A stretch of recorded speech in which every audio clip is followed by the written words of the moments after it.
안녕하세요. 그림식 작가 인자김입니다. 잠깐, 이 소리가 무슨 소리인지 한번 들어보시겠어요? 음,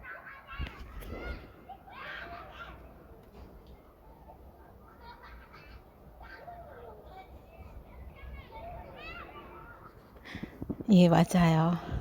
요즘은 아파트 안에서도 코로나 때문이다. 또 아이들이 그렇게 밖에서 노는 아이들이 없어요. 그죠? 그런데 저희 아파트는 저렇게 아이들이 뛰어놉니다. 오랜만에 듣는 소리 여러분들 반갑고 고마운 소리가 아닐까 저는 그런 생각이 들었습니다. 자, 사람이 바깥 세상에서 일어나는 여러 가지 일들을 감지하는 감각 중에서 후각, 즉 냄새가 가장 원시적이면서 원초적이라고 합니다.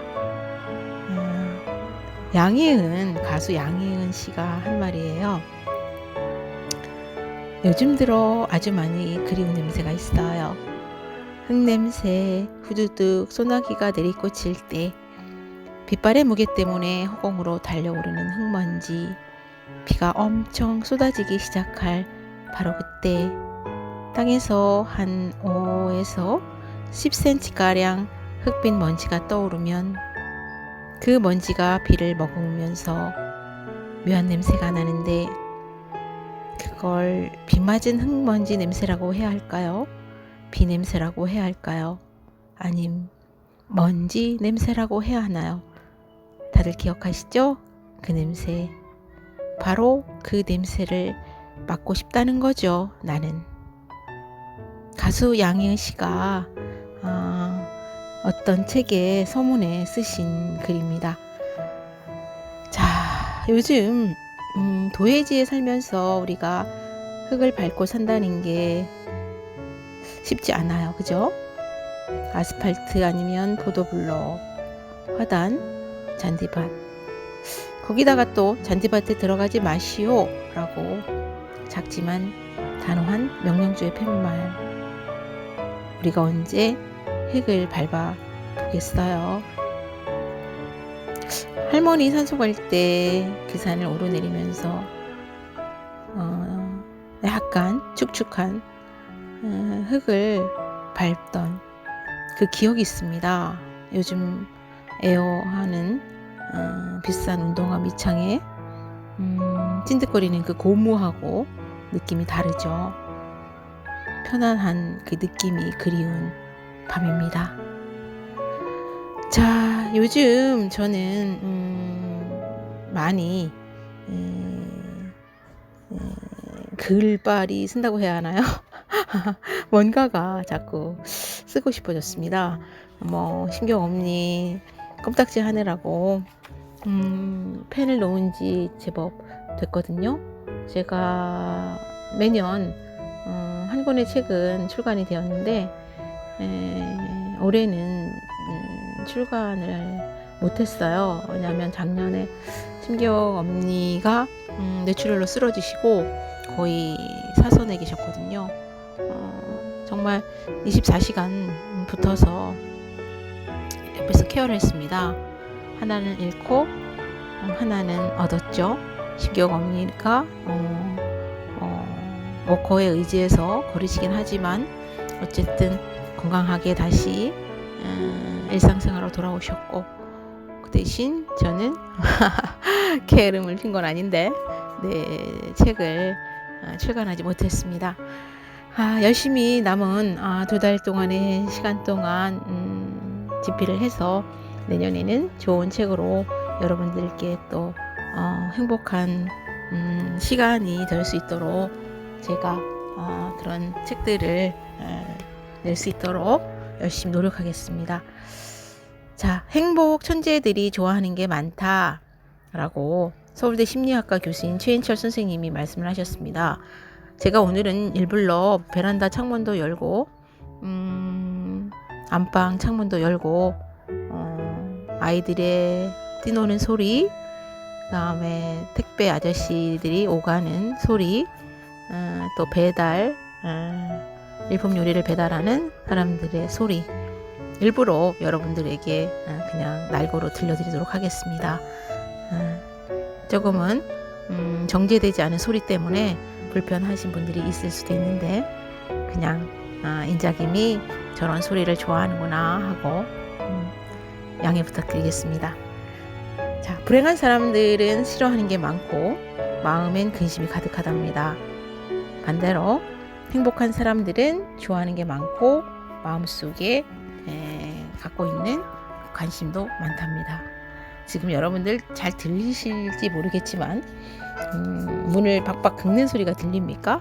제가 방문을 닫고 지금 녹음을 하고 있는데 참 녹음비 시설 열악합니다.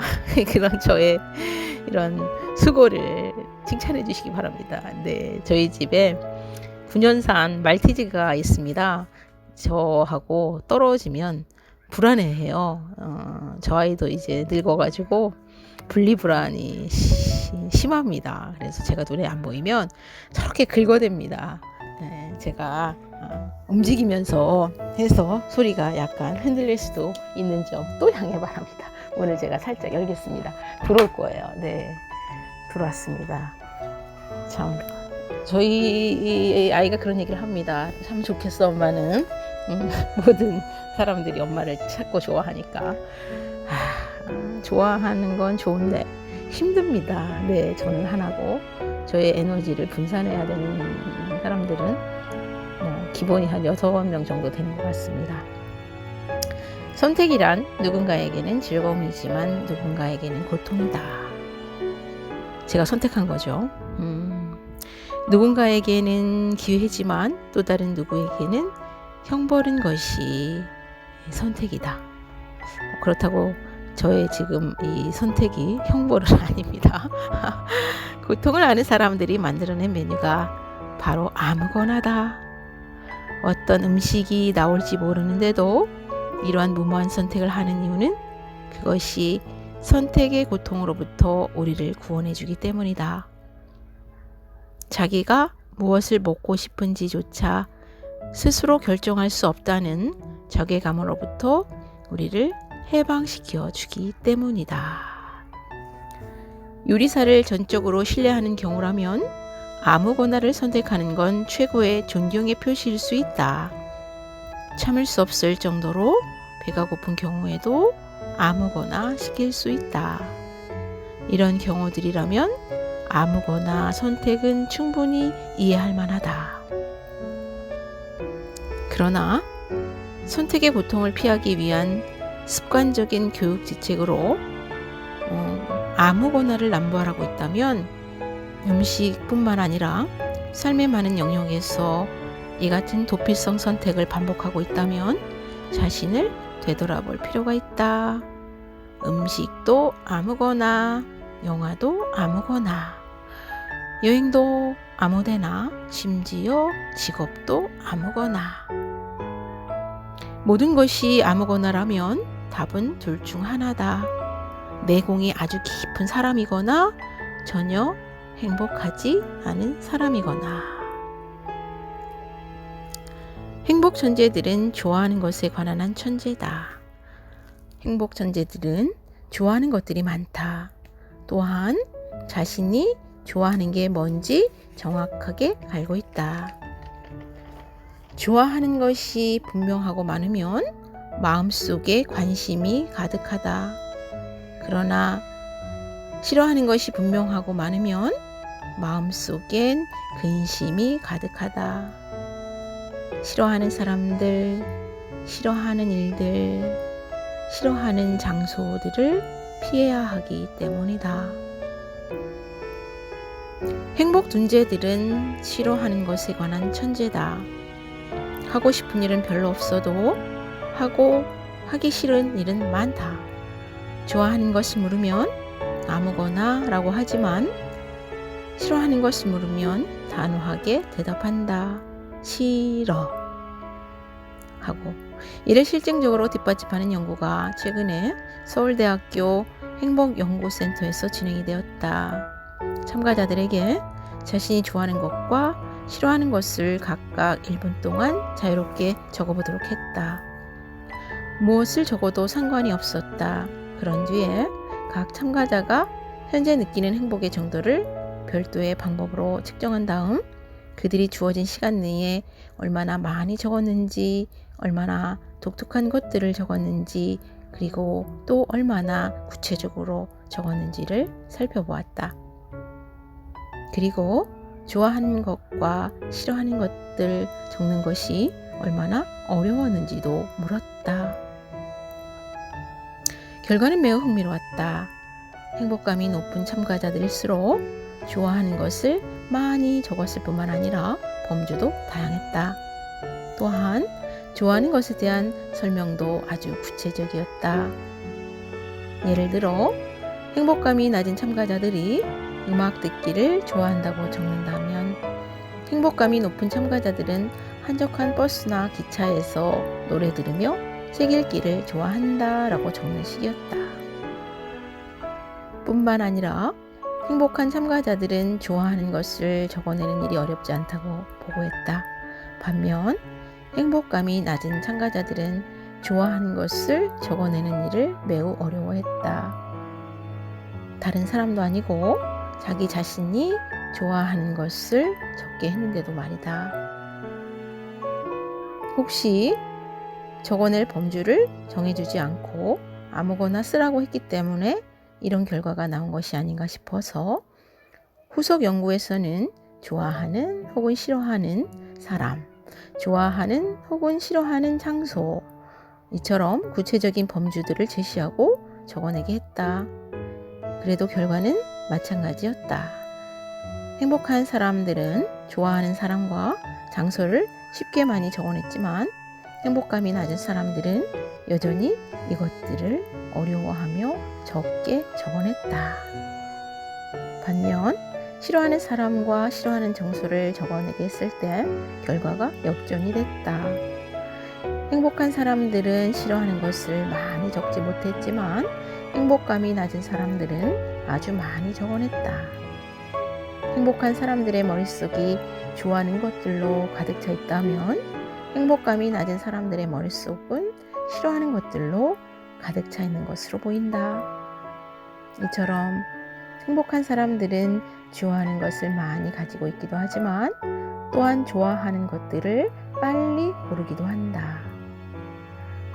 또 다른 연구에서는 어떤 범주에서 10개의 항목을 제시하고 예를 들면 색깔에서 노랑, 빨강, 초록 등 이 중에서 가장 좋아하는 것을 고르게 했다.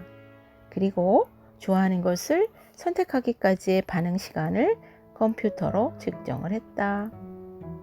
그 결과 행복한 사람들은 행복하지 않은 사람들에 비해 반응 시간이 훨씬 짧은 것으로 나타났다. 자신이 좋아하는 걸 분명히 알고 있다는 증거다. 이제 우리 사회는 지능이 뛰어난 천재들만 길러낼 것이 아니라 좋아하는 것들의 천재들을 길러내야 한다. 좋아하는 것과 싫어하는 것에 대한 선호는 선천적이기도 하지만 다분히 후천적이다. 좋아하는 것이 많은 사람들과 어울리면 좋아하는 것들이 많아진다. 좋아하는 것이 무엇인지를 묻는 것이 일상화된 사회에서 살면 좋아하는 것들이 명확해진다. 우리가 서로에게 던져야 할 질문은 자식이 지식이 많은 학벌, 통장의 잔고, 얼마나 많은지 적은지 이게 아니라 과연 당신은 좋아하는 것이 많이 있습니까? 이다. 여러분들은 정말 좋아하는 것이 많습니까? 은자김은 이렇게 좋은 글을 읽을 수 있어서 고맙고 좋습니다. 들어주신 여러분들이 점점점 좋아집니다. 고맙습니다. 좋은 밤 되세요. 인자김이었습니다.